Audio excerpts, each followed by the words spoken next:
Nah, ini artinya alat ukur sekarang sudah berada dalam mode pengukuran bolak-balik. Ya, selanjutnya ring pengukuran kita besarkan sedikit menjadi 3 digit ya. Oke, seperti ini. Dan selanjutnya kita rangkai.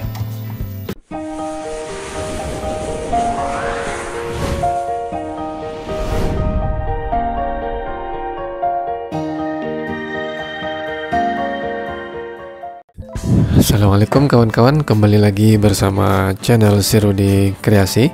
Di kesempatan kali ini kita akan belajar cara menggunakan alat ukur multimeter digital ya, dengan merek GW Instek ya, dengan serial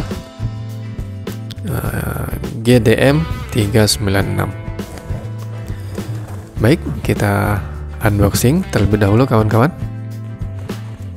Jadi di dalamnya tersedia CD driver ya. Ini nanti alat ukur kita bisa dihubungkan dengan komputer.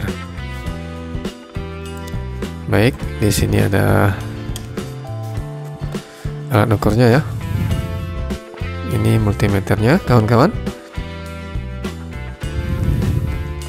Selanjutnya di dalam sini tersedia juga manual book ya, user manual.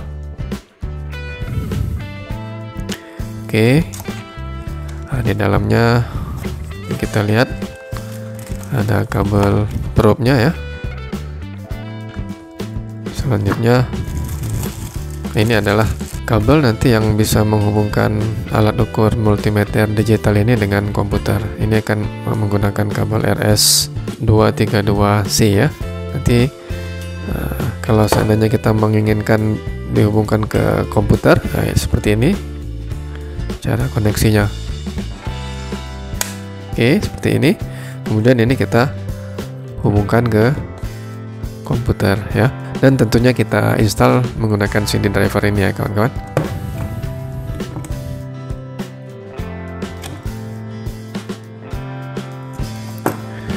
Oke, selanjutnya kita lihat di sini ada, ini adalah kabel untuk pengukur temperatur nanti ya. Ini alat ukur kita bisa mengukur temperatur juga. Oke, di sini ada kabel probe juga yang nanti bisa dihubungkan untuk mengukur objek ya, objek yang akan diukur. Oke, selanjutnya di sini juga tersedia baterai ya untuk contoh daya dari alat ukurnya. Oke, untuk selanjutnya mari kita ikuti bagaimana cara mengukur menggunakan multimeter digital. Ayo kita kemon. Baik, untuk selanjutnya kita kenalin dulu fungsi yang ada di alat multimeter digital ini ya kawan-kawan. Nah, jadi di sini ada 4 buah terminal ya. Nah, yang mana masing-masing terminal ini mempunyai fungsi masing-masing tentunya. Nah, di sini misalnya kita lihat di terminal yang ini ya. Nah, ini terminal ini hanya bisa digunakan untuk pengukuran frekuensi, tegangan dan tahanan atau resistansi ya. Nah, adapun terminal COM ini maksudnya adalah common atau terminal bersama. Jadi kalau seandainya nanti kita mengukur tegangan, kita harus hubungkan terminal tegangan dan common ya. Begitu juga misalnya kita mau mengukur arus nanti ya. Ini adalah terminal untuk pengukuran arus. Nah, kita hubungkan terminal arus dan common begitu. Nah, adapun yang ini adalah untuk kapasitas yang lebih besar untuk pengukuran arus ya. Baik, kemudian ini adalah ring selector ya. Ini berfungsi sebagai saklar pemilih sesuai dengan keinginan kita. Seandainya kita mau mengukur tegangan di sini, nah, maka kita nanti arahkan ring selectornya ini ke sini ya. Nah, kalau seandainya kita mau mengukur tahanan seperti ini, nah, maka ring selector kita posisikan di posisi seperti ini ya. Begitu juga yang lainnya ya. Nah, jadi kita tinggal melihat simbol. Nah, kalau seandainya mau mengukur arus ya seperti ini. Nah, ini arus untuk kapasitas yang lebih besar, satuannya ampere, ini miliampere ya. Jadi lebih kecil seperti ini, dan ini adalah mikroampere. Baik, selanjutnya alat ini juga bisa digunakan untuk mengukur temperatur ya. Ya, nanti kita hubungkan di sini temperatur, maka terminal yang kita gunakan adalah terminal common dan terminal temperatur seperti ini ya, kawan-kawan. Baik, kawan-kawan, sekarang kita akan melakukan pengukuran tegangan baterai ya. Ya, jadi sebelum kita lakukan pengukuran, kita on-kan terlebih dahulu alat ukurnya ya, dengan menekan tombol yang berwarna orange ini. Oke, seperti ini. Sudah menyala ya, kawan-kawan. Nah, jadi sebelum kita mengukur, pastikan posisi ring selektor berada di posisi yang tepat ya. Ya, sebagaimana yang kita ketahui bahwa baterai ini merupakan sumber listrik DC atau arus arah ya. Jadi baterai yang seperti ini, polaritas positifnya ada di posisi yang seperti ini ya, seperti ada gerigi ini. Kemudian negatifnya di bagian yang rata seperti ini ya, kawan-kawan. Ya. Baik, sekarang kita hubungkan dan pastikan posisi terminal berada di posisi yang tepat, yang benar. Ya, jadi kita mengukur tegangan, ini terminal pengukuran tegangan. Kita hubungkan. Nah, selanjutnya kita hubungkan terminal COM atau common ya, seperti ini. Selanjutnya kita lihat di sini bahwa satuan pengukuran masih dalam milivolt ya, jadi kita besarkan sedikit satuan pengukurannya menjadi satuan volt ya, dengan cara menekan tombol ring ini ya. Kita tekan. Oke.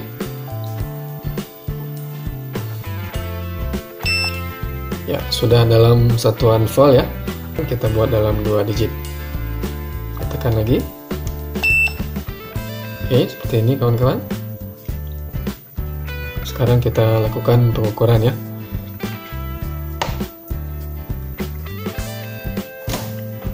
Baik, terukur tegangan baterai adalah sebesar 4 volt DC ya. Ya, baik. Selanjutnya kita akan melakukan pengukuran tahanan atau resistansi. Di sini tertulis 470 ohm ya, dengan toleransi berwarna emas, itu artinya sebesar 5%. Baik, sebelum kita ukur tahanan ini, kita pastikan bahwa ring selektor berada di posisi yang benar ya. Jadi di sini kan tadi masih posisi pengukuran tegangan ya. Nah, kita atur di posisi ohm ya. Oke, selanjutnya ini juga kita perhatikan terminal. Ini kita lihat di sini bahwa terminal di sini bisa untuk melakukan pengukuran frekuensi, tegangan dan tahanan. Jadi masih berada di posisi semula, tidak kita pindahkan. Baik, nah sekarang kita lihat di sini bahwa di sini kan masih dalam satuan mega ohm ya, terlalu besar kawan-kawan. Jadi pengaruhnya nanti kalau seandainya skala ukur terlalu besar, maka hasil pembacaan menjadi kurang teliti ya. Untuk itu kita harus atur di posisi yang tepat. Seperti ini, kita atur lagi. Ya, ini sudah dalam satuan ohm. Nah, jadi ini kita buat dalam satuan kilo ohm ya, dalam satuan kilo ohm. Dan juga tidak boleh skala ukurnya ini terlalu kecil ya. Jadi nanti alat ukur tidak bisa membaca kawan-kawan. Baik, sekarang kita akan lakukan pengukuran kawan-kawan. Seperti ini, kita hubungkan. Ya, kita lihat di sana terukur 0,462 kilo ohm ya. Itu artinya ada sebesar 462 ohm. Sementara di sini tertulis 470 ohm. Jadi sudah mendekati nilai pengukurannya karena resistor ini mempunyai toleransi sebesar 5% ya. Nah, baik kawan-kawan, kita lanjutkan untuk pengukuran tegangan bolak-balik dan frekuensi. Di sini sudah saya siapkan stop kontaknya. Ini adalah tegangan listrik PLN 220 volt. Ya. Nah, pastikan ring selektor berada di posisi yang tepat ya. Ini posisi pengukuran tegangan, kita kembalikan. Ya. Selanjutnya kita perhatikan posisi terminal ya, ini sudah benar berada di posisi pengukuran tegangan. Hanya saja ini masih dalam mode pengukuran tegangan DC ya, atau pengukuran tegangan searah. Sementara sumber listrik PLN ini adalah merupakan sumber listrik bolak-balik. Jadi kita harus atur dengan cara menekan tombol yang berwarna biru ini. Oke, seperti ini. Nah, dan di sini sudah terlihat mode pengukurannya ya. Ini ada di mode pengukuran tegangan AC ya. Kemudian ini masih berada di 1 digit ya, akan kita atur di posisi 3 digit dengan cara menekan tombol ring seperti tadi ya, seperti ini ya. Sudah berada di 3 digit ya. Sekarang akan kita lakukan pengukuran ya. Dan pengukuran tegangan ini harus berhati-hati kawan-kawan, karena bisa kesetrum. Oke ya, kita lihat tegangannya 220,7 ya. Oke. Dan selanjutnya kita akan melakukan pengukuran frekuensi ya. Pastikan posisi ring selektor berada di posisi frekuensi ini ya. Yang simbolnya Hz ini adalah merupakan satuan dari frekuensi. Ya, oke, di sini. Dan selanjutnya juga pastikan terminal pengukuran berada di terminal pengukuran frekuensi kawan-kawan. Ya, ini seperti ini ya.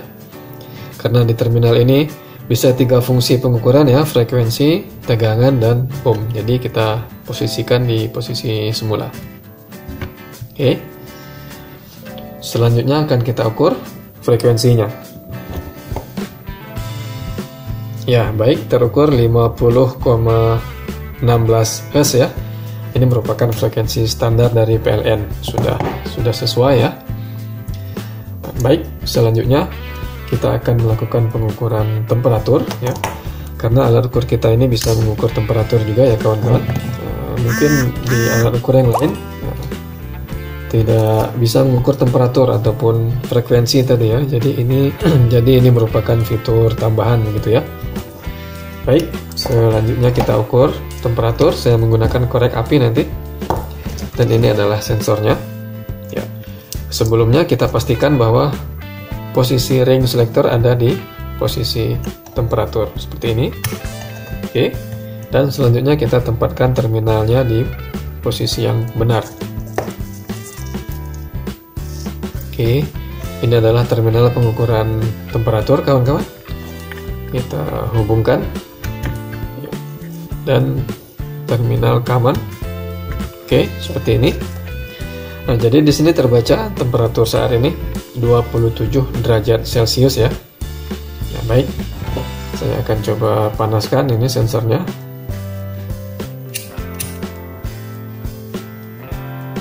Ya, sudah terbaca ya.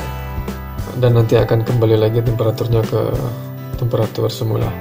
Baik kawan-kawan, selanjutnya kita akan melakukan simulasi pengukuran arus bolak-balik ya. Di kesempatan ini saya hanya mencontohkan cara mengukur arus bolak-balik ya, menggunakan beban lampu pijar 5 watt dan sumber listrik 220 volt. Ya, karena pada prinsipnya antara pengukuran arus bolak-balik dan pengukuran arus searah itu adalah sama ya. Baik, pastikan posisi ring selektor ada di posisi yang tepat. Nah, di sini saya menggunakan satuan pengukuran miliampere karena menggunakan beban yang kecil saja ya, sebesar 5 watt. Nah, jadi kita setting kembali dengan menekan tombol berwarna biru ini sampai muncul tulisan AC begini. Nah, ini artinya alat ukur sekarang sudah berada dalam mode pengukuran bolak-balik. Ya, selanjutnya ring pengukuran kita besarkan sedikit menjadi 3 digit ya.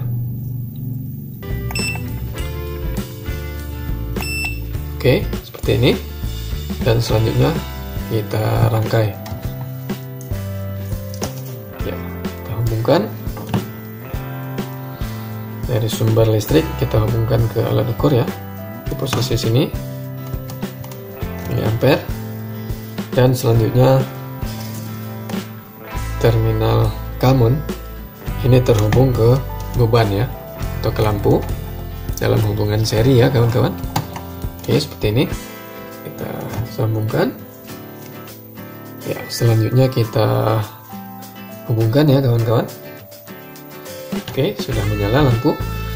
Dan di sana terukur arusnya sebesar 68,4 mA. Ya, baik kawan-kawan, demikianlah tutorial singkat cara mengukur menggunakan alat ukur multimeter digital ya. Mudah-mudahan tutorial sederhana ini bermanfaat, dan bagi rekan-rekan yang mungkin masih belum paham bisa menanyakan di kolom komentar ya.